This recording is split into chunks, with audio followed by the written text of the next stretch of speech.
salmo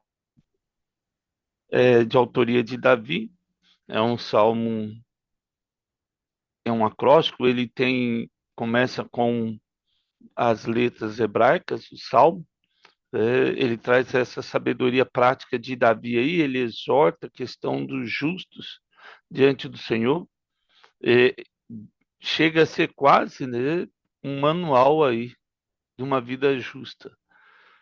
Eu não gosto de chamar de manual, mas assim, é como se você, é vários provérbios, é, ele vai direcionar o contraste aí, destino do ímpio com o justo. É, é, talvez um tema legal aqui, não invejar o ímpio e confiar no Senhor. Então vamos lá. O Salmo, ele tem o um e o 2 aparece a letra Aleph, o 3 e o 4 Bet, o 5 e 6 Gimel, o Dalet 7 Dalet, desculpa, o Dalet, verso 7 e 8 e assim por diante, né?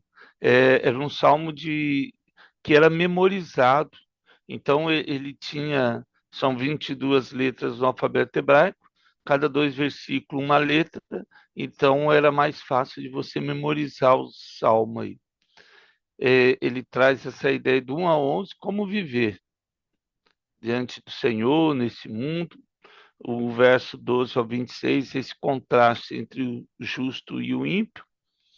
E o 27 ao 40, o resultado final. Então vamos lá. Verso 1.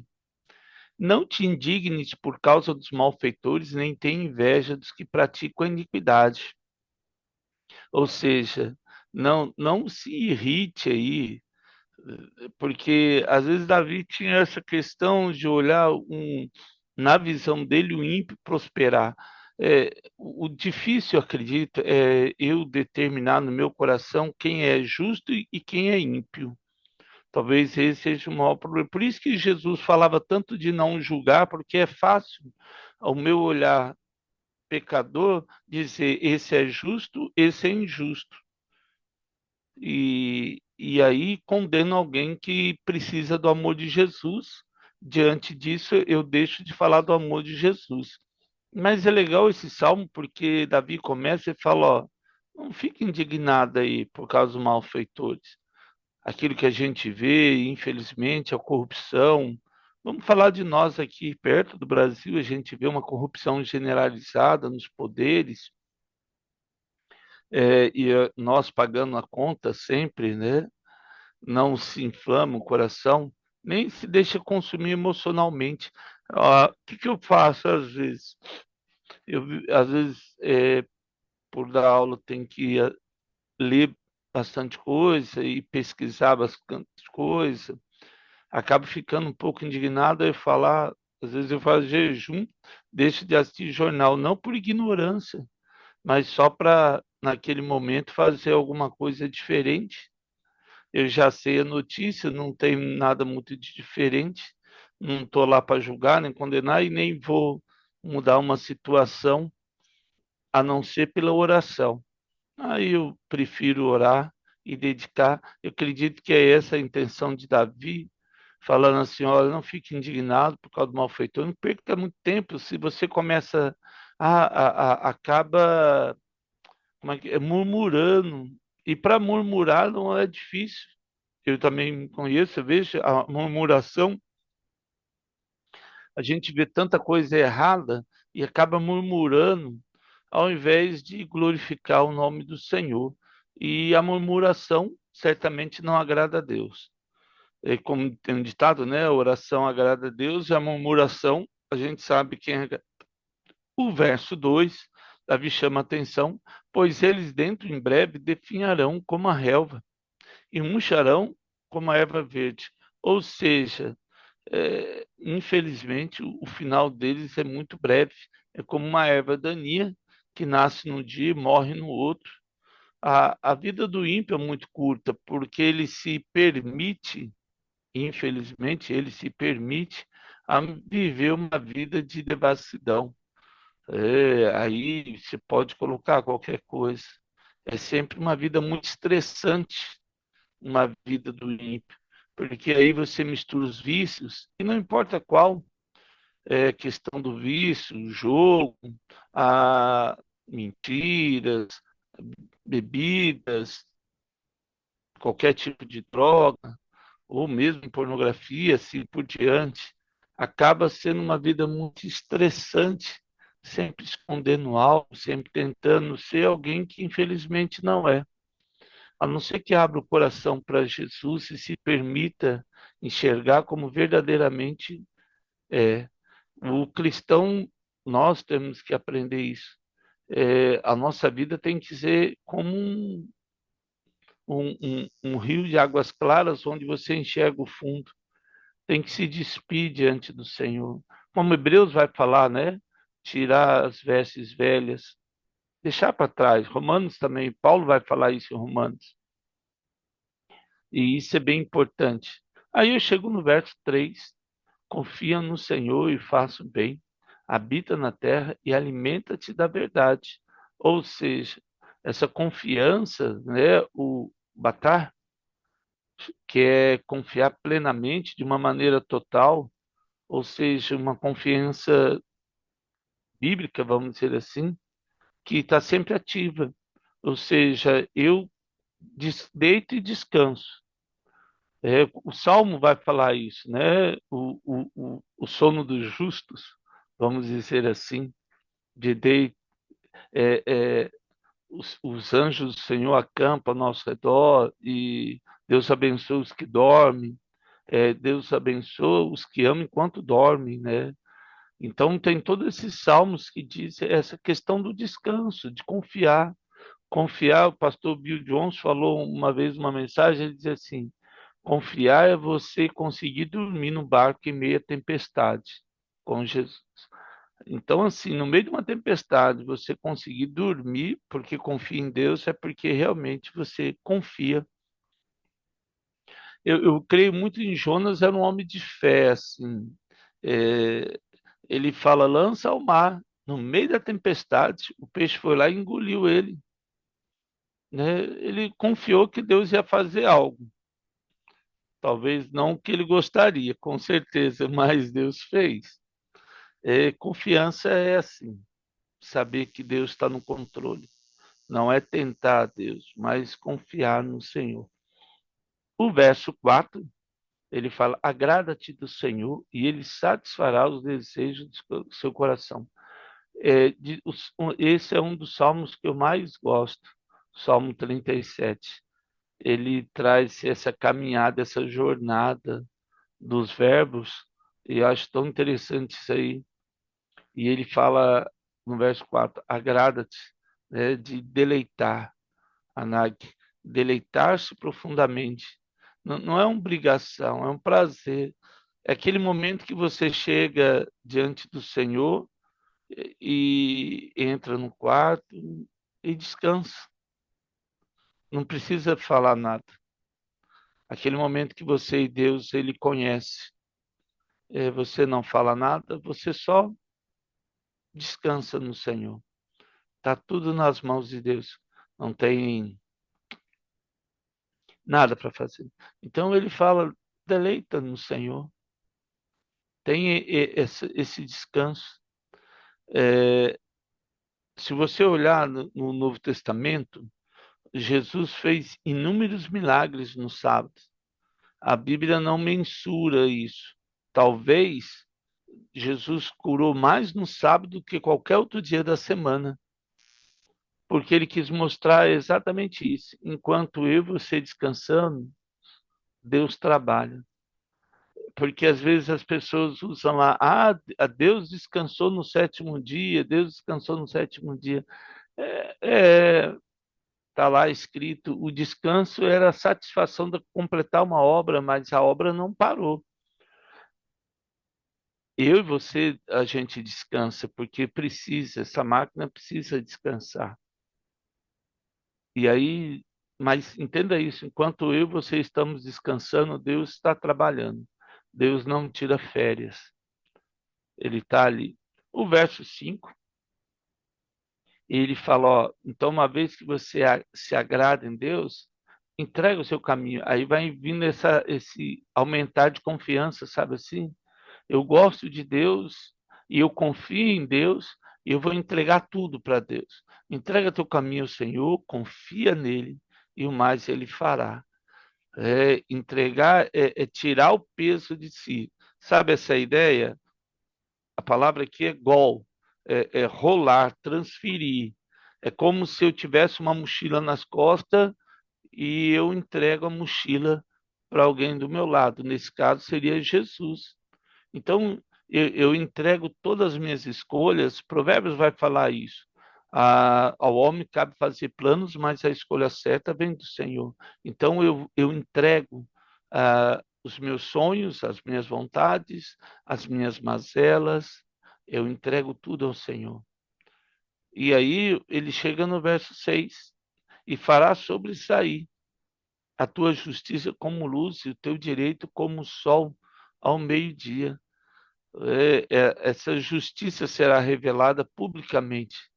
É isso que é mais legal, assim. Deus não é questão de envergonhar alguém ou dizer, olha, eu não disse que eu estava certo, mas é o resultado de uma vida que foi entregue ao Senhor, uma vida que se permitiu ser abençoada do Senhor.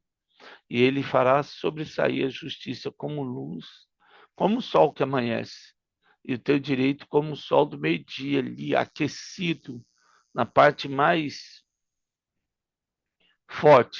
Aí ele chega no verso 7, descansa no Senhor. E novamente, né, essa palavra, descansa no Senhor. E aqui é bem legal que ele usa uma outra palavra, o descansar aqui, ele põe o dom, que é ficar em silêncio. Descansa no Senhor, espera nele. Não te irrites por causa do homem que prospera em seu caminho, por causa do que leva a cabo os seus maus desígnios. E é tão tremendo isso aí, porque quando você fala em descansar no Senhor, o descanso é assim: descansa no Senhor, é, acalma-te, espera, descansa, descansa. É, a ministra Carmen sempre, no ministério que ela tem, é aquele negócio de descansar, respirar com calma. Fique em silêncio. Deus já sabe que você e eu precisamos. Deixa Ele te segurar no colo, te abraçar e cuidar de você. Só descansa. O silêncio faz parte disso. Não é uma passividade. É bem longe disso. O silêncio é Deus. Preciso tanto do Senhor que eu não tenho alguma palavra para dizer sobre a minha necessidade. E descansa no Senhor. O verso 8 ele deixa a ira, abandono e furor. Não te impacientes, certamente isso acabará mal. Essa questão de irar, ela leva ao erro espiritual. Porque ah, quando a gente vai ficando muito irritado, por isso que eu falei, às vezes você vai vendo tanta coisa errada e às vezes vai ficando irritado com aquilo, vai ficando irritado e aí gera um furor. Aí você começa até a mudar o jeito de falar, já começa a falar mais alto, mais assim, mais duro. E isso nunca acaba bem, porque a irritação ela traz essa questão. É, eu dou aula e vivo num estresse todos os dias, né? Entre elogios de alunos, né? Não replicáveis, vamos dizer assim, esses elogios, mas assim, paciência, é isso que tem, é isso que Deus permitiu. É só pedir para Deus sabedoria e discernimento para conseguir controlar os nervos, porque senão a nossa ira, a irritação, o estresse é muito alto durante o dia. E descansar no Senhor. a cada dia tenho tentado viver isso e aprender isso, porque senão não nos faz bem. A verdade é essa, o estresse nunca nos faz bem. Então, deixa ele de lado, abandona o furor aí, não fique impaciente e querer acabar rápido. Isso geralmente acaba mal. E é isso que Davi vai trazer. Ele provavelmente é essa questão com Batseba. Ele tentou resolver rápido muitas coisas e acabou ficando pior, como diz o ditado, né? O pior desfecho do que a encomenda, negócio assim. Mas é essa que é a questão. O verso 9 ele diz assim: porque os malfeitores serão exterminados, mas os que esperam no Senhor possuirão a terra. E isso é Mateus 6, Sermão do Monte. Bem-aventurados aqueles que andam, ouvem e seguem o caminho do Senhor, porque herdarão a terra do Senhor. Bem-aventurados pacificadores. E isso o Salmo, Mateus 6, Sermão do Monte, é riquíssimo. Deixa ir aí. Ela só leva a um erro espiritual. Nós, aqueles que esperam no Senhor, vão possuir o Irache, Irache, possuir. Aquele que tem uma promessa ligada ao reino de Deus aqui. Assim como foi o povo sair do Egito para a terra prometida. Quem acreditou, possuiu. No caso, nós sabemos que foram só dois, que foi Caleb, que entrou na terra prometida, e Josué. Só os dois conseguiram entrar na terra prometida. O espera no Senhor, né? Os que esperam no Senhor possuirão a terra. Isso deixa Deus fazer a obra. Não apresse o processo. O processo é doloroso. A maioria das vezes as pessoas caem no processo. Eu vejo, infelizmente, o processo da nossa vida e às vezes ele é muito longo aos nossos olhos. Aos olhos de Deus, não. Mas você acaba caindo nessa situação, nessa ansiedade, quer adiantar o processo e acaba a ajudinha de Sara, né? Com Abraão. Abraão tinha uma promessa na vida dele, e Sara também. Mas ela tentou pular o processo, dando H, gerando Ismael, e aí já era. Atrapalhou o processo de Deus ali na vida de Abraão. E na vida dela também, porque foi só deu trabalho depois. Mas tudo bem. Também a gente não está aqui para julgar no lugar dela, talvez teria feito a mesma coisa.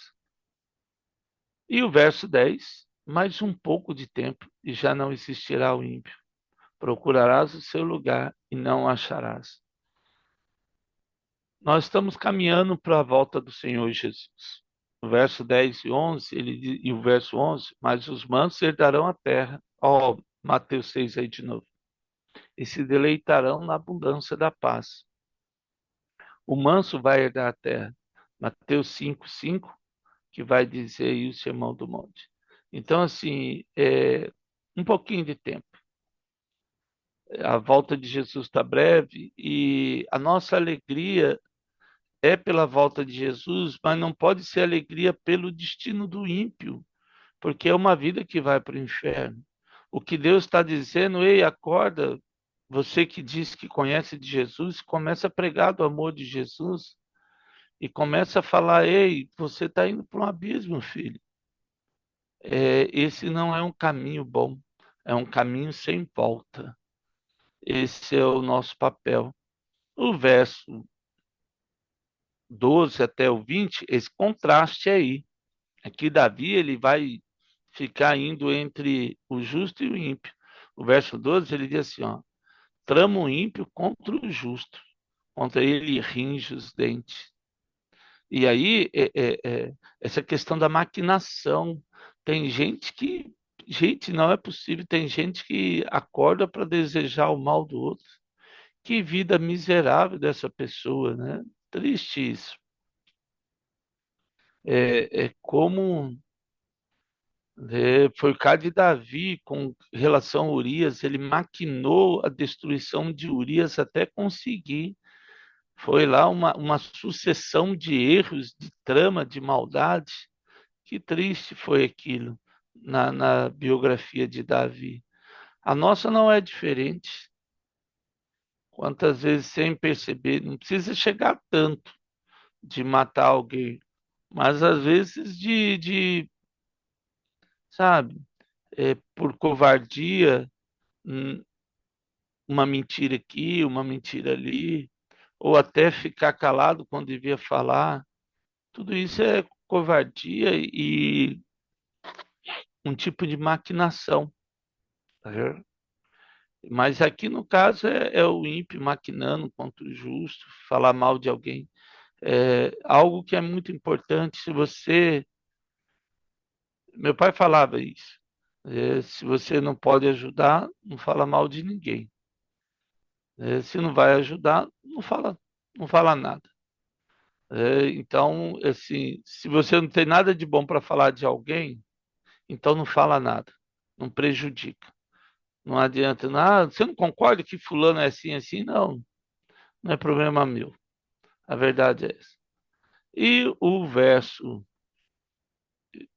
13 aí, ri-se dele o Senhor, pois vê está se aproximando o seu dia.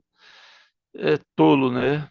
Hoje Deus te pedirá a alma e, e aí o que dará? Deus nunca é surpreendido pelo mal. Nossa, o homem caiu no jardim. Meu Deus, e agora o que vamos fazer? Não, Deus nunca é surpreendido pelo mal. A verdade é essa. Deus olha, se entristece. Deus não se agrada que nenhum ímpio vá para o inferno, que ninguém vá. Porque antes dele ser ímpio, ele é uma criação de Deus. O ímpio é uma trajetória, a impiedade. Essa é a verdade, é uma trajetória, aquela mochila, como o livro do Pelegrino, né? O Pelegrino traz essa ideia da mochila. Quem não leu, é um livro fascinante.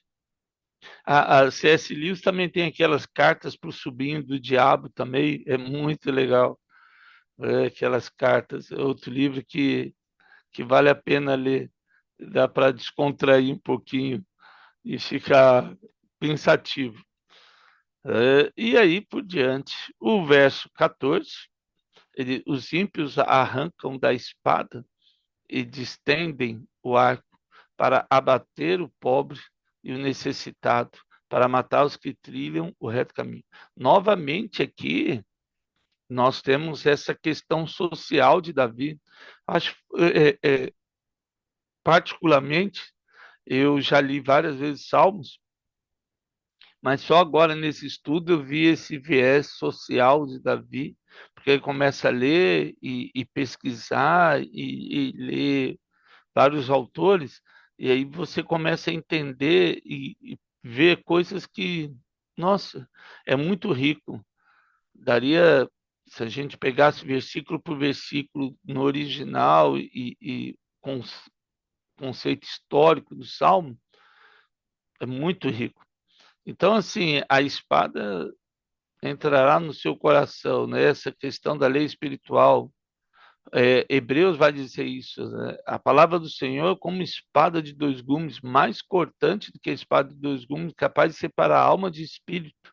O verso 15 diz: A sua espada, porém, lhes traspassará o próprio coração, e os seus arcos serão espedaçados. Ou seja, é uma lei espiritual. Infelizmente, o mal volta contra. Infelizmente, não, felizmente, mas assim não é que isso agrade a Deus ou a nós, não também não deveria agradar. O mal volta para aquele que pratica o mal. Sabe aquela historinha lá? Você aponta um dedo para alguém, tem quatro apontando para você? É mais ou menos assim. Então, o ideal mesmo é fugir disso. O verso 16, mais vale um pouco do justo que a abundância de muitos. Gente, a gente olha esses escândalos todos agora, as pessoas com dinheiro, políticos, desembargadores, magistrados, é, milionários, bilionários, vamos dizer assim, e tinha uns discursos muito assim, todos vivem doentes agora para sair da cadeia. Eu falo, gente, os discursos caem, né? Depois de um tempo. Mas é triste porque essa que é a espada, encontra aí o coração. O mal volta para eles. Melhor esse pouco aí com o justo, sabe? Poder descansar no Senhor. Não, não vai ter muito, é, mas existe um valor espiritual, mais do que riqueza material. Um valor espiritual. Ah, aquilo que nós falamos, né? A realeza, ela não vende nada, ela entrega. Se nós somos realeza do Senhor, reinos e sacerdotes, nós temos esse evangelho da paz para entregar aí. O verso 17, ele continua, pois os braços do ímpio serão quebrados, mas o justo o Senhor sustém. Deus sustenta aí o justo, ele apoia, é aquele o tripé, né? O pé lá que aparece lá em 1 Coríntios 13, né? O amor tudo sustém, é o terceiro pé da cadeira. Esse é o sustentar de Deus. E aí o verso 18, o Senhor conhece os dias dos íntegros e a herança deles permanecerá para sempre. Deus conhece o meu e o seu coração e Deus acompanha a nossa vida, cada detalhe da nossa vida e nos dá a vitória. O verso 19, não serão envergonhados nos dias do mal e nos dias da fome se fartarão. E isso é bem legal porque se eu e você não temos nada para esconder, quando vem algumas situações ruins, a Pastor Calito fala algo que é bem legal, né? Sustenta a verdade e a verdade sustentará você. Não tenho o que dizer disso. Essa é a segurança do cristão, de não ser envergonhado.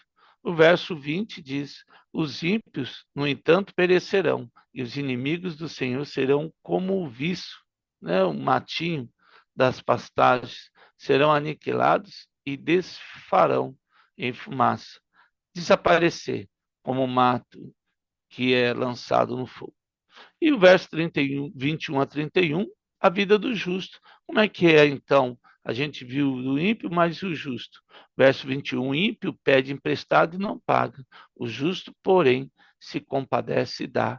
Lembra que eu falei? Não fica lá cobrando tudo. Chega uma hora, ó, filho, eu tenho para te dar, para te abençoar. A justiça também se manifesta nesse caráter financeiro. O verso 22, aqueles que a quem o Senhor abençoa possuem a terra e serão exterminados aqueles a quem amaldiçoa.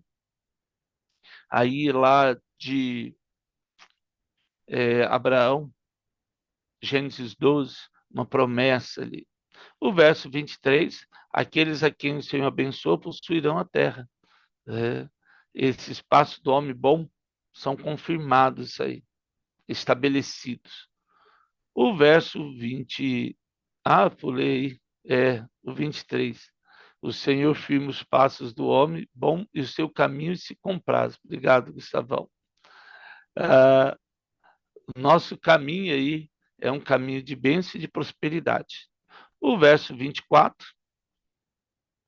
Se cair, não ficará prostrado, porque o Senhor segura pela mão. Não quer dizer que você não possa tropeçar durante o seu processo, mas quer dizer que Deus vai te sustentar. O verso 25, Davi fala: fui moço e já agora sou velho, porém jamais, um versículo conhecidíssimo, vi o justo desamparado, nem a sua descendência mendigar o pão. Deus sustenta, Essa é a declaração mais linda da palavra do Senhor, entre tantas. O verso 26, é sempre compassivo e empresta, e a sua descendência será uma bênção. Um coração generoso do cristão. O verso 27, aparta-te do mal e faz o bem, e será perpétua a sua morada. Aqui uma direção, ó, santidade, uma vida de santidade. Verso 28, pois o Senhor ama a justiça e não desampara os seus santos, Kadosh. Serão preservados para sempre, mas a descendência dos ímpios será exterminada. E aí, o verso 29, os justos herdarão a terra e nele habitarão para sempre. A boca do justo profere a sabedoria, e a sua língua fala o que é justo. Então, Deus traz isso aí. A lei está no coração do cristão, inserida lá. E o destino final aí, o verso 32 e 33, mas o Senhor não o deixará nas suas mãos, nem o condenará quando for julgado. Um dia nós vamos estar diante do Senhor. E nós já fomos julgados aqui na terra pelo sangue da cruz de Jesus. Espera no Senhor. Segue o caminho nesse dia. E Ele exaltará para que possuas a terra. Espera no Senhor. Espera. Calma aí o coração. E você verá prosperar. Né? E aí, ele. Ah, opa, isso. 32. Né? Desculpa. Isso.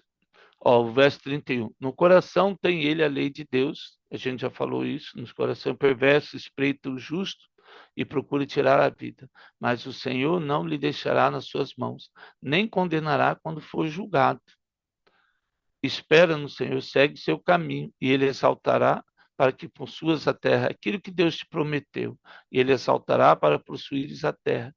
Presenciarás isso quando os ímpios forem exterminados. Não é o nosso propósito, mas infelizmente nós vamos ver tudo isso. Vi um ímpio prepotente. Isso aí eu nem preciso dizer nada, né? Expandis qual cetro do Líbano. O cara cresceu, o orgulho cresceu. Passei, eis que desapareceu. Procurei e não foi encontrado. Observa o homem íntegro e atenta no que ele é, reto. Porquanto o homem de paz terá prosperidade, posteridade. É. Quanto aos transgressores, serão uma destruída, e a descendência dos ímpios será exterminada. Acaba, não existe mais. Vem do Senhor a salvação, o dos justos, e ele a sua fortaleza no dia da tribulação. Ele vai te abençoar. O Senhor ajuda e os livra, livra os ímpios e salva-os. Livra-os dos ímpios e salva, porque neles buscam. O nosso maior, assim, esses três pilares aqui. Não faça, não inveje, não se irrite. Ou faça, confie em Deus, entregue o caminho do Senhor, descanse nele. E o seu resultado? Deus vai agir na sua vida, Deus trará justiça e a sua vida será estabelecida. É, o Salmo 37, ele tem isso. O mal parece vencer, mas creia, não está vencendo, é temporário. O justo, eu e você, devemos viver pela fé. Não precisa comparar, não se compare com ninguém. Você é único e é especial para Deus. Deus governa a sua vida e a minha vida e o nosso destino. E a nossa herança está garantida no Senhor. Amém? Não vive pelo que você vê, vive pelo que Deus prometeu para você, assim como José no Egito. O que você está vendo parece que não é bom, mas você tem uma promessa e Deus vai cumprir essa promessa. Amém? Ó Pai, eu quero agradecer por essa manhã. Peço que o Senhor tire de nós todo e qualquer pensamento de comparação, que possamos olhar para o Senhor e viver da tua graça, da tua promessa. Estabeleça de novo em nossos corações a sua promessa, para jamais esquecermos que nós temos um propósito nesta vida, Pai, e nos ajude a chegar até o final. Não nos deixe desviar nem para a direita e nem para a esquerda nesse dia, mas livra-nos do mal, Senhor, e nos mostre a tua verdade. Nos mostre a tua verdade. Tire as mentiras do inimigo dos nossos olhos, tire as escamas dos nossos olhos, muda a lente dos nossos olhos para enxergar a tua verdade nesse dia, no nome de Jesus. Amém, Senhor. Amém, amados. Que Deus nos abençoe nesse dia ensolarado aí de outono.